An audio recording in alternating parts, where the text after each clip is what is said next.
Okay okay అందరికీ నమస్కారాలు. ఈరోజు నేను ఇది చూస్తే అందరూ ఓటర్స్ కూడా 7 గంటలకే పోలింగ్ స్టేషన్కి వచ్చారు. తమ ఓటు ఒక పవిత్రమైన భావంతో ఓటేయాలనే ఉద్దేశంతో వచ్చారు. చాలా ఎన్నికలు చూశాను కానీ ఈరోజు చూసింది మాత్రం చాలా ప్రత్యేకంగా కనపడుస్తుంది. ఓటు అనేది ప్రజాస్వామ్యంలో ఒక వజ్రాయుధం. వాళ్ళ జీవితాల్ని, సమాజ జీవితాన్ని, వాళ్ళ పిల్లల భవిష్యత్తుని తీర్చిదిద్దేది.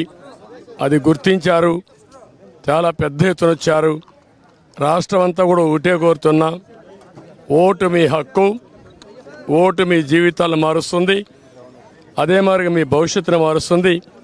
మీ పిల్లలే కాకుండా మీ భావితరాల పిల్లలకు కూడా పునాదులు ఇస్తుంది. దయచేసి బాధ్యతగా ప్రతి ఒక్కరూ రావాలి, ఓటు వేసుకోవాలి, ఓటు వేయాలి.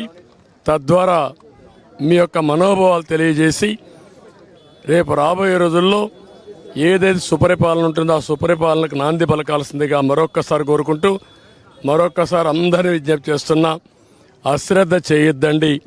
ప్రతి ఒక్క వ్యక్తి యొక్క బాధ్యత.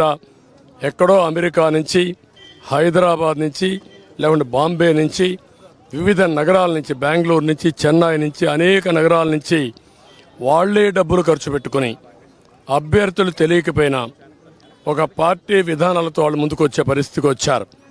కొంతమంది అయితే పేదవాళ్ళు, కూరగాయలు వ్యాపారం చేసుకునే వాళ్ళు, ఇక్కడ లేకుండా ఎక్కడో ఉంటే సొంత ఖర్చులు పెట్టుకొని, క్యారియర్ పెట్టుకొని నేరుగా వచ్చి వాళ్ళ గ్రామంలో ఓటేసుకునే పరిస్థితికి వచ్చారు.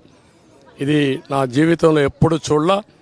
ఇది నిజమైన ప్రజాస్వామ్యం, ప్రజాస్వామ్య స్ఫూర్తికి ఇది నిదర్శనం. అందరినీ మరొక్కసారి అప్పీల్ చేస్తున్నా, ప్రతి ఒక్కరూ రండి, మీ ఓటు హక్కును ఉపయోగించుకోండి. ఏ వ్యక్తి కూడా నేను చూశాను, వికలాంగులు, వృద్ధులు, నడవలేని వాళ్ళు వీల్ చైర్లో వచ్చి ఇది నా బాధ్యత, నేను ఓటేస్తానని చెప్పినప్పుడు నాకు చాలా ఆనందం కలిగింది. ఒళ్ళంతా పులకరించే పరిస్థితి వచ్చింది. ఇది వినూత్నమైన అనుభవం. అందరికీ మరొక్కసారి అభినందనలు.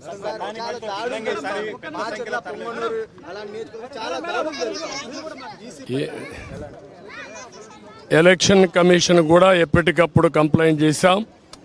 ప్రాథమికంగా మాకు పొంగునూరు వచ్చింది, మాచర్లో వచ్చింది, 2 దిక్కల్లో వస్తే అప్పటికే నేను కంప్లైంట్ చేశాం. అధికారులతో మాట్లాడుతున్నాం. అదే మాదిరిగా ఎలక్షన్ కమిషన్ కూడా అప్రోచ్ అయ్యాం. నేను ఒకటే ఎక్స్పెక్ట్ చేస్తున్నా, ఎలక్షన్ కమిషన్ ఆధ్వర్యంలో ఎలక్షన్ జరుగుతున్నాయి. ఇది రాష్ట్ర ఎన్నికల కమిషన్ కాదు.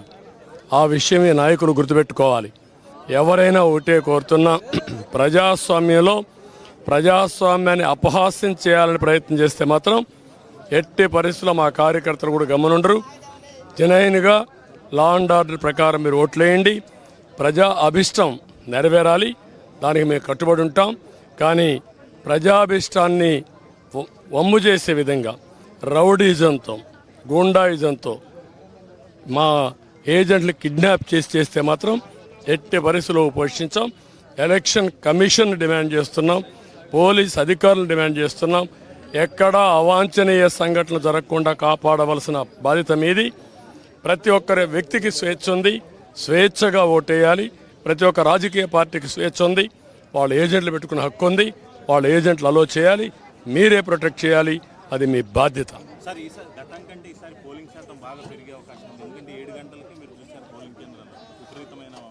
నేను 43వ ఓటు వేసాను. అంటే నేను వేసే కొంది 43 మంది వేశారు ఒక బూత్లో. అంటే 10% ఓట్లు వేసేసారు ఇప్పటికే. నేను పోయే కొందికి క్యూలో అయితే చాలామంది ఉన్నారు. అంటే ఊరు కదిలొస్తున్నారు. ఏదైతే ఓట్ల పండగ అనుకున్నామో ఆ ఓట్ల పండగ కనపడుస్తూ ఉంది. ఇది ప్రజాస్వామ్య వేడుక. ప్రజాస్వామ్యాన్ని పరిరక్షించుకోవడానికి ప్రజా చైతన్యం ఇది ఒక నిదర్శనం. Sir, how's the Josh and how many seats you are expecting? No, I don't want to talk. Now election is going on. There is surprise results.